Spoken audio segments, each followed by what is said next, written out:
क्या गोदी मीडिया गोदी से उतर गई है? तो हाल में आपने नोटिस किया होगा अर्नब गोस्वामी थोड़ा अजीब बिहेव कर रहे हैं। Now you ask Rekha Gupta, does she even remember what she said? Does the BJP remember what it promised? No, they are busy. You see, they are big people. पूछता है भारत मोदी सरकार क्या करे? अब ऐसा हो क्यों रहा है? क्या अचानक से अर्नब का जमीर जाग गया है? तो ये देखो। Do you think Doordarshan will do a program like this? Do you think Doordarshan is going to question the central government? Do you think the anchors on Doordarshan who are paid, I don't know, 15 crore rupees nowadays, I'm told, 15 crore rupee anchors paid by the government are going to ask this question tonight? They won't. अब आखिर बात किसकी हो रही है? तो सुधीर चौधरी को 15 करोड़ में डीडी का शो करने की डील मिली थी। तो ऑब्वियसली अर्नब को इससे प्रॉब्लम हुई है। अरे आखिर इतना चिल्ला चिल्ला के प्रमोशन जो किया था। क्या सरकार पर सवाल उठाने वाले अब माफी मांगेंगे? पूछता है भारत। 80% हमारी आबादी हिंदू है, क्या हिंदू चुप रहेंगे? जय श्री राम, जय श्री राम। मैं क्या करूं आज?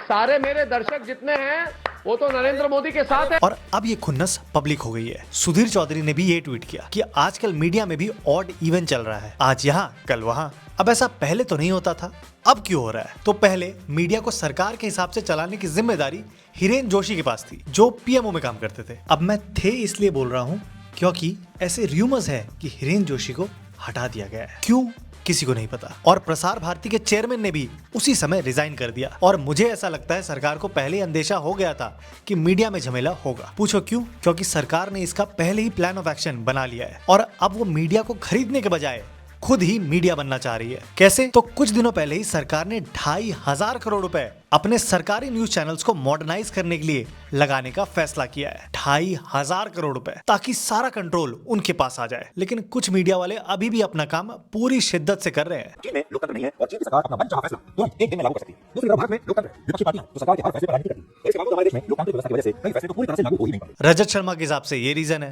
एक बड़ी वजह है दिल्ली की आकृति एक कटोरी की तरह है जो तीन तरफ से आराम की पानी से घिरी है, इसीलिए प्रदूषित हवा दिल्ली में कैद हो जाती है, बाहर नहीं निकल पाती। और ये जनाब तो गोदी में कस कर बैठ गए हैं, सीट बेल्ट वगैरह लगा के। आप सोचिए क्या हालात हो गए कि ट्रंप जो है उसको समझ में नहीं आ रहा क्या करना है। और जब ऐसा राष्ट्रपति होता है ना तो ऐसे ही रायता फैलता है। और इसीलिए प्रधानमंत्री नरेंद्र मोदी जब देश की अर्थव्यवस्था को पकड़े बैठे हैं, पकड़े नहीं बैठे हैं, संभाल के नहीं बैठे हैं, रॉकेट बनाए बैठे हैं, महंगाई को कंट्रोल में रखा है, तो दुनिया को हैरानी होती थी, यार भारत कैसे कर रहा है, हमसे नहीं हो रहा। यही तो कमाल है। तो मीडिया में तो नौटंकी चलती रहेगी। बाकी न्यूज के लिए यहाँ फॉलो कर लेना।